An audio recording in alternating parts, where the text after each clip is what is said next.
So why has the Clean Air Act become such a political football? If people have taken for granted that they have clean air, why has it become so contentious? Is it because the Clean Air Act itself allowed the EPA to be sued to regulate areas of pollution, and that it set a floor, not a ceiling? The Clean Air Act has been a very carefully drafted legislation that has allowed regulations by the Environmental Protection Agency and lawsuits by citizens to make sure that EPA was doing its job.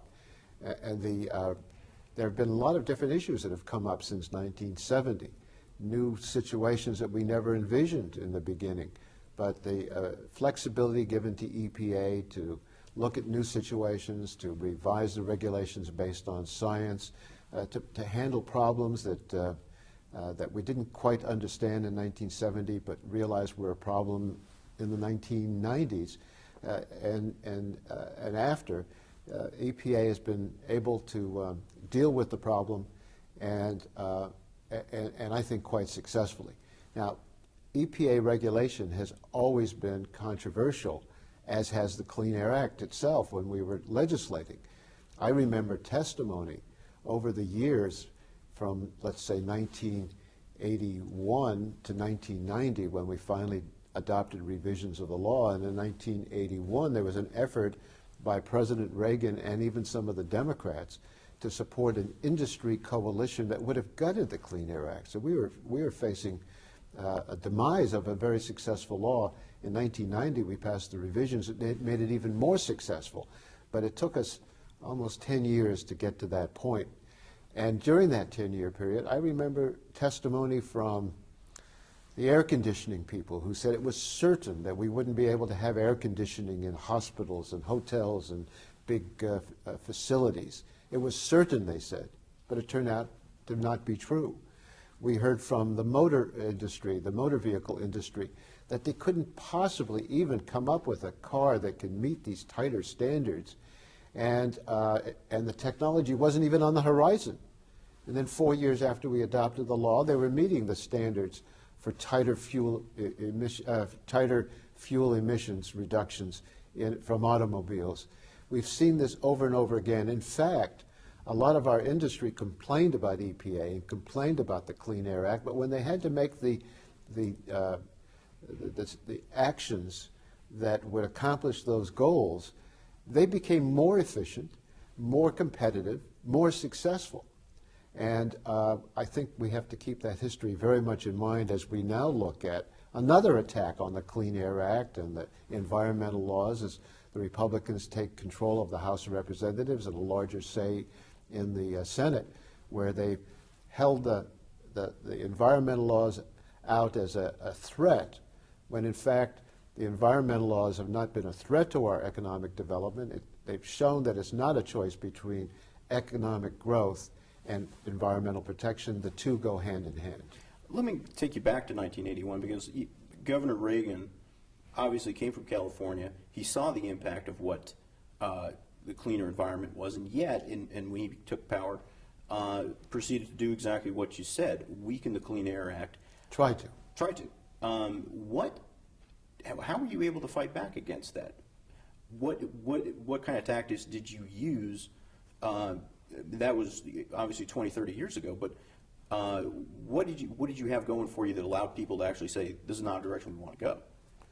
When President Reagan ran for office, he campaigned on the idea that air pollution is not from industry or from cars, it's from trees.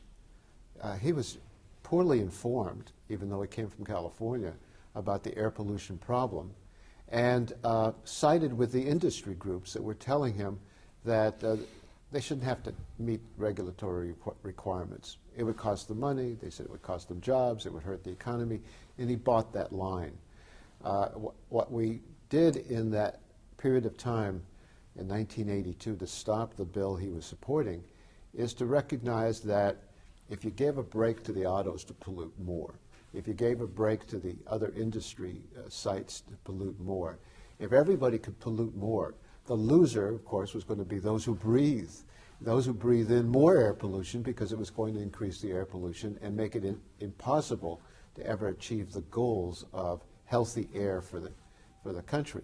So the public overwhelming support for a strong Clean Air Act helped us stop the assault on the Clean Air Law and to pass a very strong revision of the law in 1990, which was signed by a Republican president, President George H.W. Bush, who asked the Congress to increase the powers of the Clean Air Act to deal with problems that we didn't anticipate in the 1970s, such as the deterioration of the upper ozone layer and the acid rain pollution problem that was causing an enormous amount of damage to streams and forests in the Northeast and in Canada.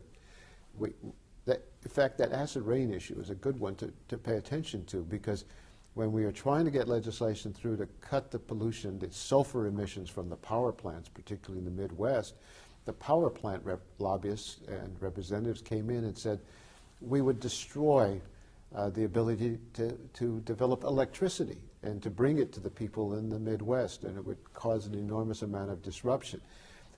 They argued that if we required reductions in sulfur, it would cost $1,500 a ton.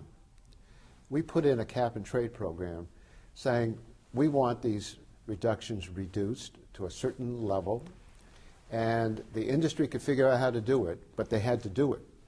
Well, when that was placed into law, and we gave the economic incentive for them to do the right thing, we didn't direct it from Washington, but we gave them the economic incentive, it turned out to be $100 to $150 a ton, a tenth of what they predicted in sworn testimony before the Congress of the United States. And really, was that the gist of the 1990 amendments, was that things could be done with the industry working together, that you propose these standards and the industry really has to meet them when it comes to CFCs and ozone, tailpipe emissions and the things. I mean, you really were kind of like the guardian of the Clean Air Act after 74 all the way up to the 1990 amendments.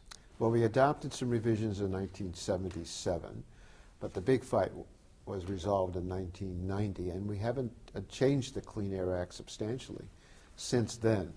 And it has been a durable, resilient piece of legislation, probably the strongest environmental law that we have on the books today. It has allowed industry to make decisions, to have the rules in mind, to know with certainty what's expected of them through regulations coming out of Washington, but also through incentives for them to try to be creative and reduce pollution in new ways than we ever anticipated. And in both respects, it has been a successful law. We've seen, as I constantly point out, a reduction of 60% of the pollution problems that we've had since 1970 to today. And even though the economy has grown 200%, we just put a face to the lie that it's a choice between economic growth and jobs versus protecting the environment. They all go together, and to accomplish any one goal, we should try to accomplish all goals together.